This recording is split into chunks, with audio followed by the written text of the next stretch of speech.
Assalamualaikum warahmatullahi wabarakatuh. Alhamdulillahirabbil alamin. Nahmaduhu wa nasta'inuhu wa nastahdihi wa nastaghfiruh. Wa na'udzubillahi min syururi anfusina wa min sayyiati a'malina. May yahdihillahu fala mudilla lahu wa may yudlilhu fala hadiya lahu.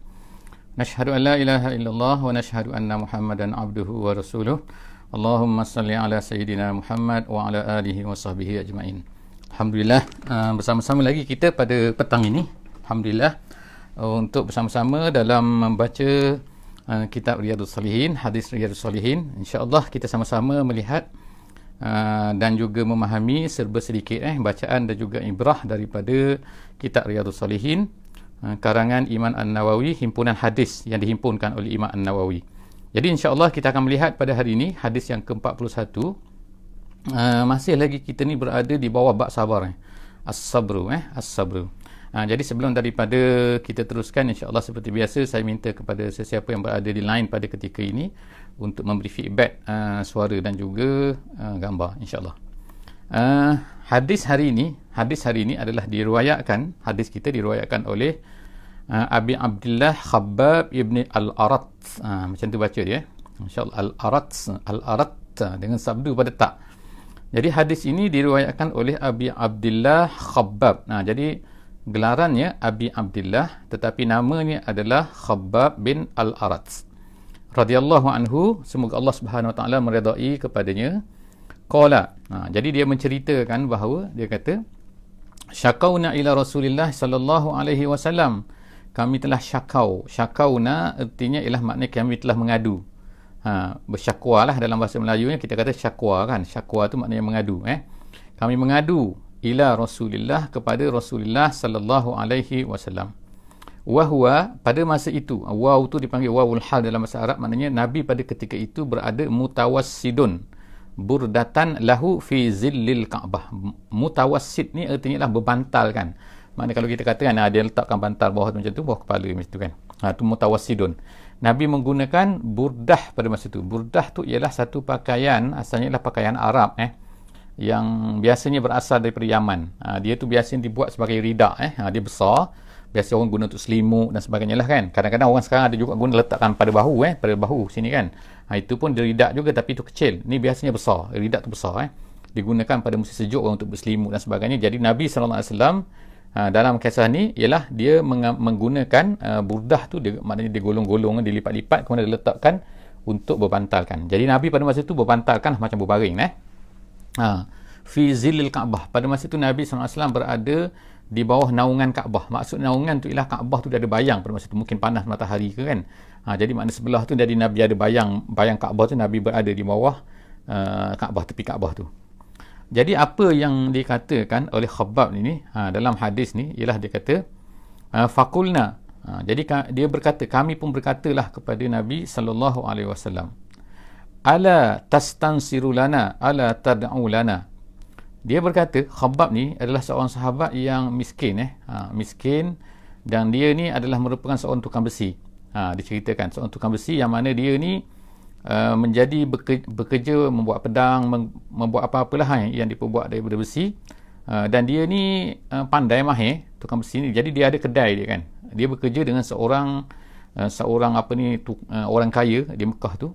Jadi oleh kerana dia ni macam hamba sikit, jadi dia ni diseksa. Apabila dia ketahui telah Islam, dia telah diseksa oleh tuan dia. Oleh ni, jadi diseksa dengan besi lah, sebab dia ni kerja tukang besi, dengan besi panasnya, dengan apa, sehingga dikatakan bahawa mengalirlah lemak-lemak daripada badan dia. Kenapa? Ketika dia ni seolah-olah seperti disalai. Begitulah dahsyatnya kan, tekanan yang dikenakan oleh orang-orang kafir Quraisy, orang-orang musyrik Mekah terhadap sahabat-sahabat Nabi yang Islam pada ketika itu. Jadi dia ni ada kedai, dia bekerja tukang besi. Jadi Nabi SAW ni, Nabi akan pergi. Kita tengokkan Nabi SAW pergi, walaupun dia ni kalau tukang besi ni maknanya biasanya ialah dengan panasnya, dengan baunya kan, dengan macam-macam lah kan. Keadaan tukang besi ni faham dia bukan tukang yang menjual minyak atar kan. Nabi SAW dalam hadis lain sebutkan, kalau sahabat tu menjual minyak atar, nescayalah bau dia wangi kan. Memang semua minyak atar dia test kan. Tapi ini tukang besi. Jadi bila dia tukang besi, Khabbab ni, maknanya dia ni busuk lah, kita kata baunya kan, tak enak kan. Jadi Nabi SAW tak pergi pada dia dan berdakwah dia. Nabi ajak dia kepada Islam, akhirnya dia masuk Islam. Masya Allah kan, tuannya tak tahu ke mana. Tapi dia yang masuk Islam. Jadi bila dia masuk Islam adalah diseksa. Jadi oleh kerana zaman penyiksaan tu sangat-sangat dahsyat pada masa tu. Jadi dikatakan hadis ini ni diungkapkan oleh Khabbab ni semasa dia ni diseksa.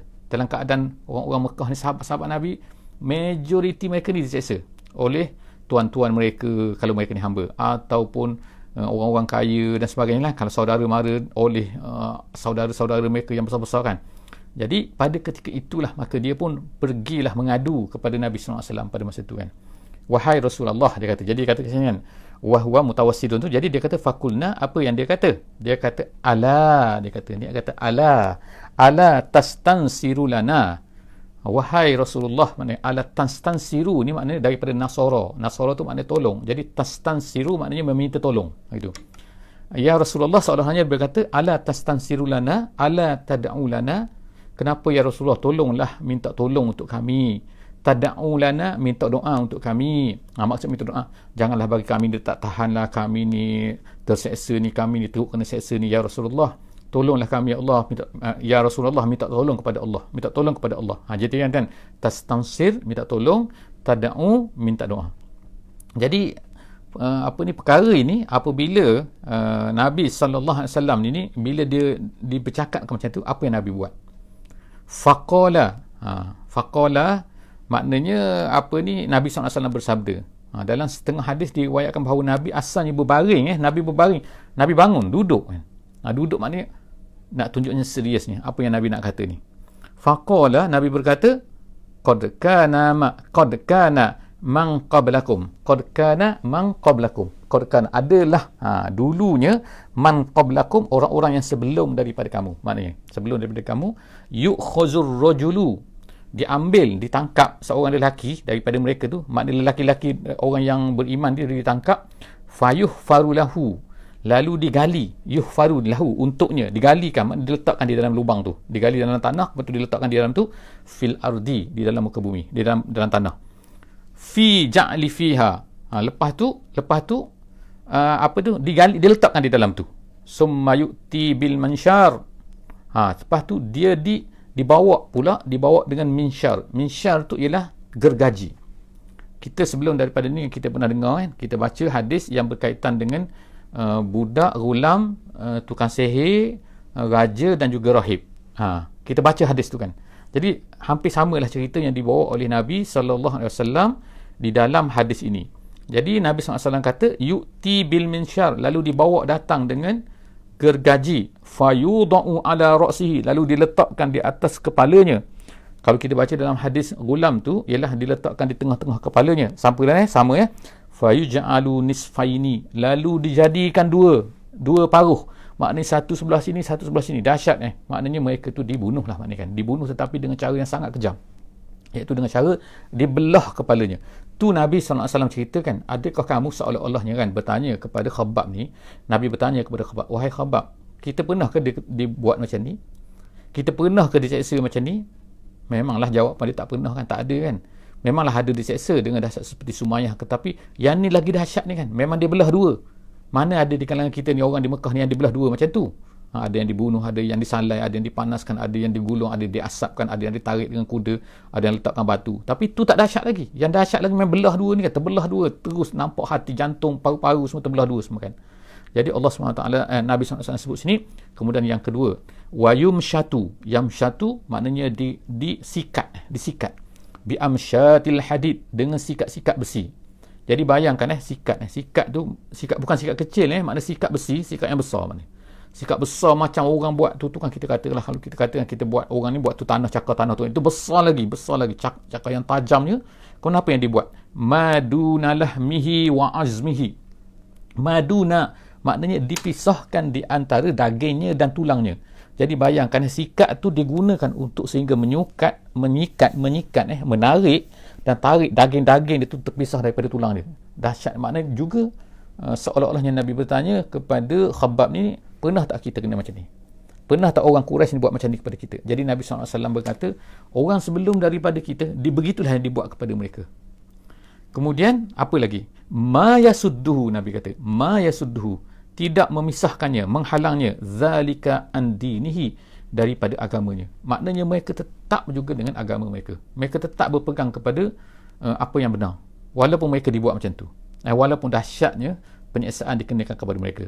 Jadi nak katanya, kita kena macam ni ke? Sehingga kita ni sibuk-sibuk nak berdoa ni kan, nak sibuk. Memanglah Nabi SAW, Allah Ta'ala tahu, tak tahu ke apa yang sedang berlaku kepada kita? Seolah-olahnya kan nak kata macam tu kan. Kalau orang Islam kena macam tu, kena seksa macam tu, Allah Ta'ala tak tahu ke? Allah Ta'ala tahu. Tapi kenapa Allah Ta'ala tak tolong? Ada sebabnya kan. Allah Ta'ala nak uji kita kan. Nak uji, nak tengok kita ni tahan tak tahan. Jadi Nabi SAW cerita di sini, ma yasudduhu zalika an dinihi, itu semua tu yang dikenakan, seksaan-seksaan yang dikenakan kepada mereka langsung tidak menghalang mereka daripada agama mereka, tak memisahkan mereka daripada agama mereka. Wallahi, Nabi kata, dan demi Allah, la yutimmannallah, Allah Subhanahu wa taala akan menyempurnakan hazal amr, perkara ini. Hazal amra maknanya ialah perkara ini, maksud agama ini. Maksudnya la yutimmanna tu maknanya Allah Taala akan menangkan agama ini. Allah Taala akan menangkan Islam ini.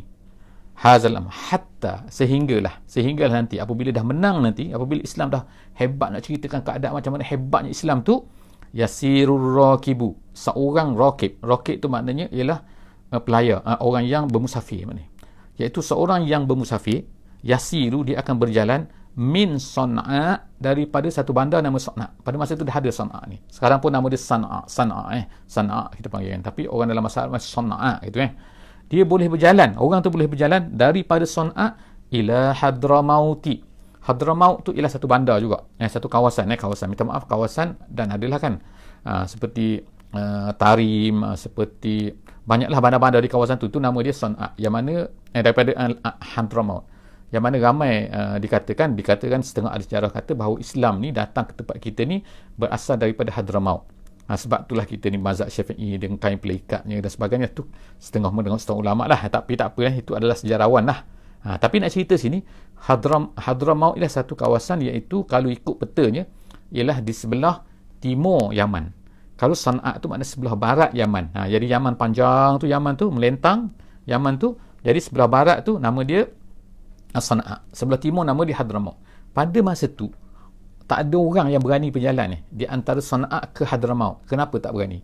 Sebab kawasan tu sangat dahsyat ramai penyamunnya, menakutkannya, apa lagi keadaan dahsyat lah kita nak katakan Kalau kita tengok peta pun kita akan takut tengok situ kan. Apa dengan batu, dengan bukit, dengan pasir dan sebagainya kan.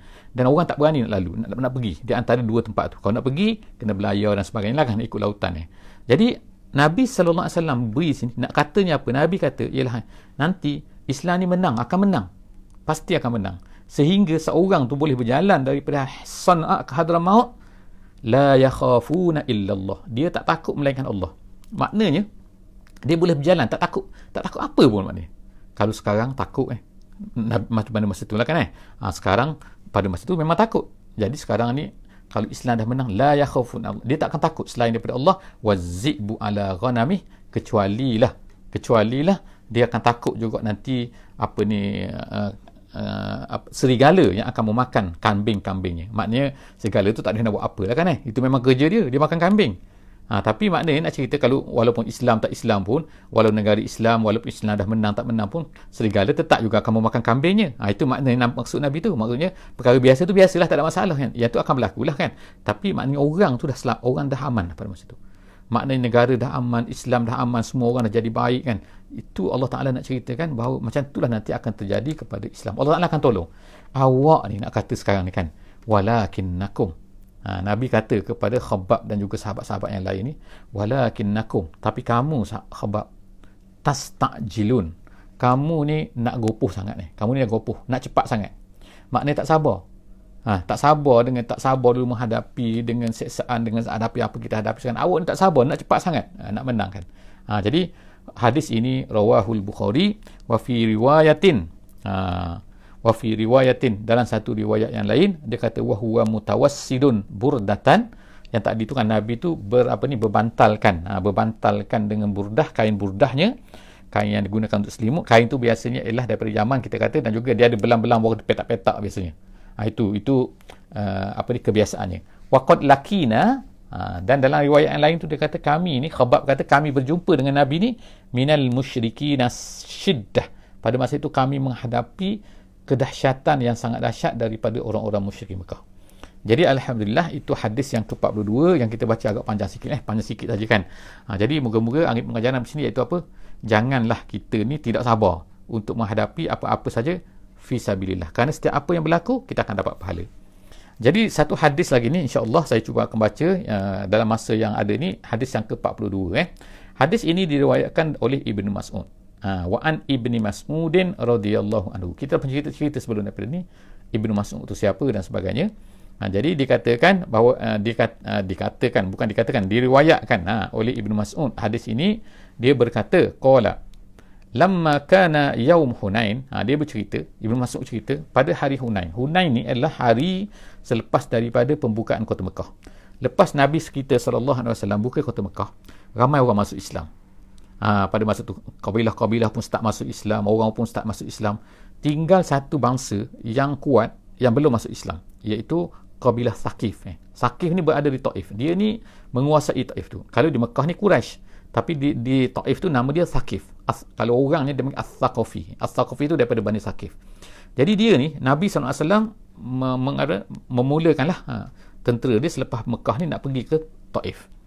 Jadi nak pergi tu. Jadi dalam perjalanan sampailah ke mereka ni ke satu tempat nama dia Hunain. Hunain ni kalau tengok dalam peta ialah maknanya jalan menghala, tapi bukan jalan sekarang. Jalan sekarang ni dia lain sikit. Ni jalan dahulu. Jalan dahulu ni dia melalui sebelah utara sikit. Ada kita tengok sekarang ni ada tempat nama dia ialah tempat para syuhada Hunain. Ada satu tempat situ. Di situlah berlakunya peperangan Hunain. Jadi peperangan Hunain ni berlaku peperangan yang pertama sekali orang Islam ni kalah pada round pertama. Kenapa? Kerana mereka ni sangat kagum dengan bilangan yang ramai. First time ever dalam sejarah orang Islam ni ramai daripada orang kafir. Makna tentera Islam dia ramai daripada tentera Bani Thaqif. Jadi mereka ni kena serang kita ambush lah kita kata. Serang hendak kena serang. Jadi pada masa tu kelang kabut lah. Lepas tu Allah SWT beri kemenangan kepada tentera-tentera Islam. Selepas daripada kalahnya Bani Thaqif ni, maka dapat banyaklah harta-harta yang dipanggil sebagai ghanimah kan, yang kita panggil ghanimah kan. Jadi ghanimah ni akan dibahagilah mengikut cara yang telah ditetapkan oleh Islam kan. Jadi sebahagian daripada itu ialah harta-harta ini sebenarnya adalah diserahkan, boleh terpulang kepada ketua tentera. Ketua tentera pada masa itu Nabi SAW lah yang akan membahagi-bahagikan harta ini. Jadi pada masa inilah berlaku sedikit perkara yang mungkin kita kata tak puas hati. Ada beberapa sahabat yang tak puas hati. Kenapa tak puas hati? Jadi kita baca hadis ni. Lamma kana yaumah Hunain, ketika peperangan Hunain, asara ni maknanya Nabi melebihkan. Melebihkan siapa? Asara Rasulullah sallallahu alaihi wasallam nasan fil qismati. Nasan, beberapa golongan sini. Beberapa nas ni makna manusia. Siapakah mereka? Antaranya ialah dikatakan itu yang pertamanya orang baru masuk Islam. Sebab pada masa itu ramai orang baru masuk Islam. Ansar dan Khazraj ni dah lama masuk Islam. Tapi ni nak cerita orang baru masuk Islam selepas daripada pembukaan kota Mekah. Yang keduanya kabilah-kabilah. Setengahnya lagi adalah merupakan mu'allaf, dia kata orang-orang yang Allah Ta'ala nak tarik Nabi SAW tarik hati dia supaya mereka dekat kepada Islam. Jadi itulah golongan-golongan yang dikatakan sebagai ni Nabi SAW beri lebih kepada mereka. Sarah fil kismati, dalam pembahagian harta rampasan perang. Fa'ata Aqra'. Jadi dia sebut di sini namanya Nabi telah memberi kepada Aqra' bin Habis. Ni Aqra' bin Habis ni di antara ketua juga ketua-ketua daripada kabilah Arab. Jadi Nabi beri apa? Mi'atan minal ibil. Banyaknya masya-Allah kan. 100 ekor unta Nabi beri. Kemudian wa'ata Uyainah bin Hisni. Seorang juga merupakan ketua-ketua kabilah juga. Nabi beri Uyainah ni misla zalik. Makna sama 100 juga. 200 dah. Wa'ata nasan min asyrafil Arab. Kemudian Nabi telah memberikan kepada beberapa orang daripada asyraf. Asyraf ni makna pembesar-pembesar daripada orang Arab ni yang baru masuk Islam. Wa asarahum, dan Nabi telah melebihkan mereka ni. Maksudnya seolah macam tak hera dah kepada Aus dan Khazraj. Beri juga tapi beri sikit. Nabi beri orang ni banyak. Jadi pada masa tu orang Aus dan minta maaf, bukan Aus dan Khazraj, Ansar dan Muhajirin, minta maaf. Ansar dan Muhajirin duk tengok kan. Tengok Nabi SAW dah beri banyak dah kepada ni. Banyak kepada Aqra', banyak kepada Uyainah, banyak kepada ni, banyak ni. Kita ni macam mana? Kita ni orang dah lama masuk Islam, macam mana kan? Seolah macam itulah kan, terfikirlah dalam hati mereka. Jadi mereka tengok tiba-tiba adalah seorang lelaki. Lelaki ni Tak tahulah bagaimana lelaki ni. Tak sebutkan nama lelaki ni dalam hadis ni. Faqala rajulun, berkata seorang lelaki. Adalah setengah-setengah hadis lain disebutkan nama lelaki ni, tapi kita tak sebut. Kita ambil hadis ni yang tak sebutkan nama dia. Sebab apa? Ulama-ulama ni bila perkara-perkara yang tak elok, biasa mereka tak akan sebut. Gitu kan. Jadi lelaki ni berkata, wallahi, dia kata, demi Allah, inna hazihi, sesungguhnya ini kismatun ma'udila fiha. Ini pembahagian macam ni, dia kata ma'udil, dia kata ma'udil maknanya tak adil ni, macam ni, tak adil. Wa ma uridu fiha wajhullah. Tengok kan, seolah-olah macam dituduh pula. Tuduh siapa? Siapa yang membahagi sekarang ni? Nabi yang bahagi harta ni. Tiba-tiba dia kata, ni bukan kerana Allah ni. Ni bukan sebabkan Allah ni, bukan ikhlas ni. Seolah macam tu lah kata, ni tak ikhlas ni, macam ni. Dia kata kepada Nabi, fakultu, aku pula ni, siapa aku ni? Dia katakan, aku ni Ibnu Mas'ud lah. Kita tengok dalam hadis atas ni kan. Ni, siapa ni? Ibnu Mas'ud kan. Ibnu Mas'ud pun berkata. Lalu aku pun berkata, fakultu, wallahi la ukhbiranna Rasulullah sallallahu alaihi wasallam. Dia kata, aku akan beritahu kepada Nabi, aku akan report kepada Nabi ni, apa yang kamu cakap ni. Fa ataituhu, lalu Nabi pun mendatangi Nabi. Minta maaf, Ibnu Mas'ud tadi mendatangi Nabi.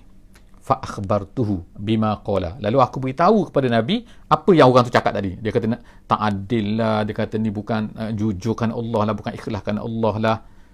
Apa keadaan Nabi pada masa tu? Fataghayyara wajhuhu hatta kana kasirfi.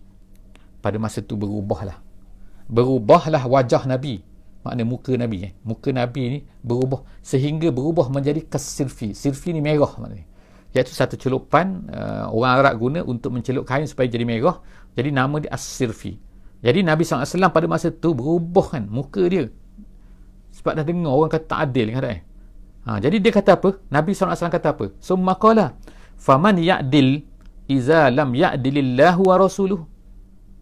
Kalau Allah dan Rasul tak adil, habis tu siapa lagi yang adil? Maknanya marah lah tu kita katakan. Habis tu siapa lagi adil? Kalau Allah dan Rasul tak adil, siapa yang lagi adil? Cuba cakap sikit soalan macam tu lah kalau kita cakap kan. Kemudian Nabi SAW berkata, yarhamullahu Musa, semoga Allah Ta'ala merahmati Musa. Allah Ta'ala merahmati Musa. Nabi SAW kata, qad uziya bi aksar min haza. Nabi Musa lebih dahsyat lagi. Maknanya Nabi kita sallallahu alaihi wasallam ceritakan, orang kata kepada dia macam ni, tak apalah maknanya. Walaupun muka dia berubah merah tu kan, tapi maknanya dia pun berkatalah, Nabi Musa dahsyat lagi, kena apa? Uzia. Uzia tu maknanya disakiti maknanya. Tengoklah siapa yang sakiti Nabi Musa. Itulah Bani Israel. Macam-macam dia kata kepada Nabi Musa kan, gini kan, nak tengok Tuhan lah, dia kata dia sembah anak lembu lah. Tak sakit hati ke macam tu? Dah dia tengok dah Nabi Musa selamatkan mereka kan, bawa daripada Firaun, bawa seberang laut, mati Firaun dalam laut tu kan. Kemudian mereka ni selamat, diberi manna, diberi salwa, diberi lagi tu awan kan yang sentiasa menyelubungi mereka. Macam-macam diberikan kepada mereka kan. Diberi ni, diberi makan mudah, diberi mata air lah kan. Dia ketuk batu keluar mata air untuk mereka lah, senang di padang pasir. Macam-macam diberi. Tapi dia buat sakit hati kepada Nabi Musa juga. Tengoklah kan. Jadi tapi apa yang berlaku kan? Nabi Musa dia kata fasabara. Nabi Musa ni sabar kata. Ini hebat Nabi Musa. Jadi fakultu. Jadi apabila dah dengar macam tu, jadi Ibnu Mas'ud pun naik takut lah, kita kata dah. Nak takut maknanya silap kan aku ni beritahu ni. Soalan macam tu dah. Kalau aku tak beritahu tak apa tadi. Jadi sebab apa Nabi macam nak kata bukan melenting kalau orang kita melenting habis lah kan kalau orang bawah cakap macam tu, panggil dia mana budak tu, tampar ke apa benda kan. Ini kalau orang biasa lah kan tapi Nabi sabar. Jadi Nabi sebutlah kan. Jadi daripada hadis ni kita tengok kan, lalu berkatalah Ibnu Mas'ud pada akhir tu kan, faqultu la jarama, la, dia kata la jarama, la sini la jarama ni aku rasa-rasalah, dia kata la arfa'u ilaihi ba'daha haditha. Lepas daripada ni aku tak nak cakap dah, tak nak report apa-apa dah kepada Nabi. Sebab apa? Mengganggu emosi Nabi lah kan. Kesian Nabi lah gitu kan seolah-olahnya. Jadi hadis ini diriwayatkan oleh Imam Bukhari dan Muslim. Muttafaqun alaihi. Jadi wa qauluhu, ni kata Imam Imam Nawawi berkata, wa qauluhu, dalam hadis ni kata kasirfi. Sirfi tu dia kata wa bikasri sad, maknanya sirfi. Sad tu di bawah baris bawah kan, kasri. Al-muhmalah, muhmalah tu maksudnya sad tu tak ada titik. Kalau sad tu ada titik dia jadi dha, jadi qadir fi. Sebab kita ulang sekali lagi kan, sebelum daripada ni maknanya zaman dulu penulisan ni tak ada titik. Zaman dulu baris memanglah tak ada. Di zaman Nabi dulu baris tak ada, titik pun tak ada, tapi mereka boleh baca kan. Tapi kemudian datanglah selepas itu zaman Sayyidina Ali dan sebagainya untuk memudahkan orang, jadi diletakkan titik sad ini. Jadi kalau ada baris dipanggil mu'jamah. Kalau tak ada baris dipanggil muhmalah. Muhmalah tu maknanya terbiar memang tak ada titik ni. Sad yang tak ada titik, sad memang kita panggil sad tak ada titik kan, tapi huruf macam tu yang tak ada titik. Okey, jadi wa bi kasri sad, jadi sirfi wa huwa sibrun ahmar. Dia kata makna sirfi itu ialah sibrun ahmar, iaitu celupan yang warna merah, yang tadi disebutkan, kita bacakan bahawa nak tunjukkan bahawa muka Nabi sallallahu alaihi wasallam berwarna seperti itu, bertukar maknanya kasirfi. Jadi setakat itulah saja, alhamdulillah kita baca hadis sampai kepada hadis 42, 41 dan 42. Moga-moga kita dapat sedikit pengajaran lah daripada hadis yang kita baca pada malam ini, alhamdulillah kan. Jadi insya-Allah kita tangguh sesi kita pembacaan dan juga ibrah daripada kitab Riyadhus Shalihin ini dengan kita tangguhkan dengan baca surah Wal Asri. Bismillahirrahmanirrahim. Wal asri innal insana lafi khusr illa allazina amanu wa amilus solihat wa tawasaw bil haqqi wa tawasaw bis sabr. Wassalamualaikum warahmatullahi wabarakatuh.